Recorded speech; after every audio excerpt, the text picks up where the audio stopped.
doing a couple of tasty treats tonight. We're going to try some boudin balls. Boudin balls. Some shrimp remoulade, huh? Remoulade. Okay. Chicken andouille.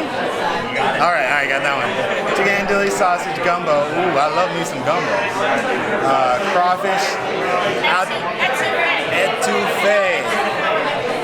Crawfish etouffee. Some catfish. Arcadiana. It must be a location, a French Louisiana region that was historically home to the Francophone population. Sweet, so this is a straight up Creole place, my friends. Let's give it a try. Well, I feel like you kind of have to have the accent, right? Well, you gotta go, howdy y'all. That's not it. Is that it? Howdy y'all?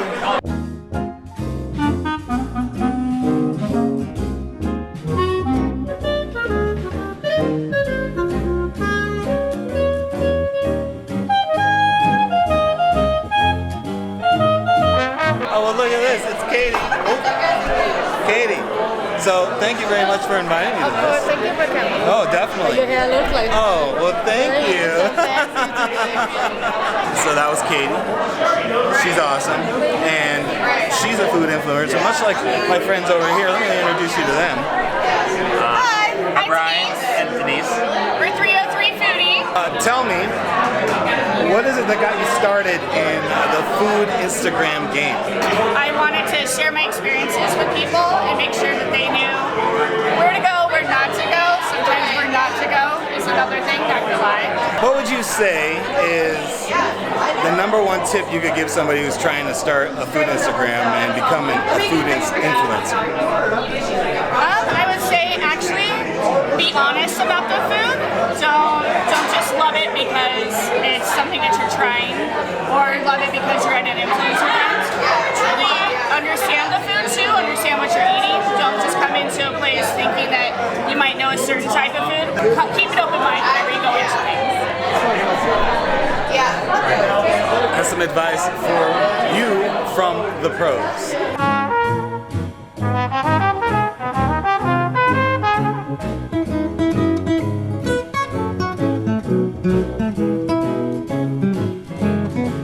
When I went to culinary school in Louisiana, I did so with the intention of bringing Cajun food and culture to other areas of the country. And this is a realization of that goal. At Magnolia, there's a lot of culture on the plate. There's a lot of meat on the plate, really. What sets us apart from other Cajun Creole restaurants in the area is authenticity. We use the same ingredients and the same recipes that we would back home in South Louisiana. That means getting crawfish from Louisiana, catfish from Mississippi, French bread from New Orleans. We think it's worth the added effort and expense to produce the same great food you get in Louisiana. So we just hope you all have a great time tonight, and thank you all for coming out and showing us up.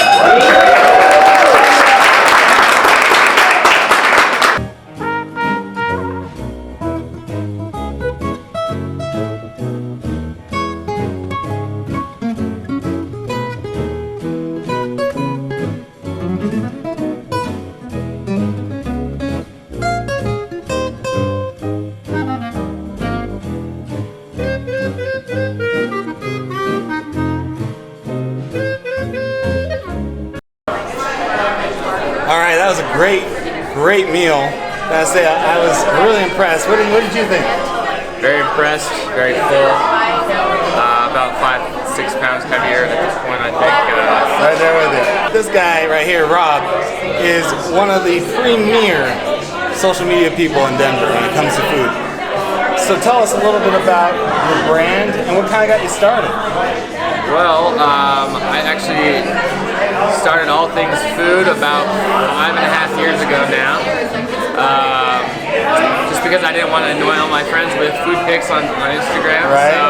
Kind of just snowballed from there, and it's my passion to go out and eat at new restaurants, new menus, different types of food, all that sort of stuff is like my absolute passion. What would be the number one thing you think that they should know?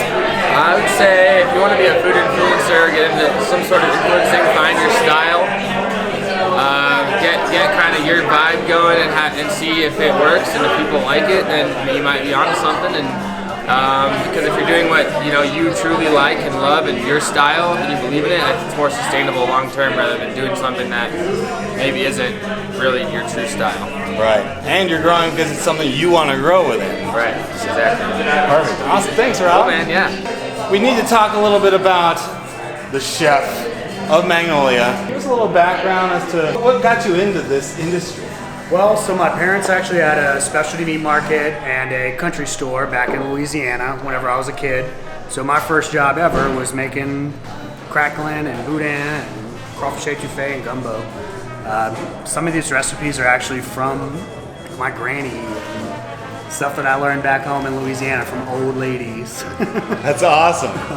And then of course we pepper in some things that I learned in culinary school and at other restaurants from back home in Louisiana. So everything is very authentic in a real way. Like these are gumbos and etouffees and fried shrimp that we would serve on the Gulf Coast.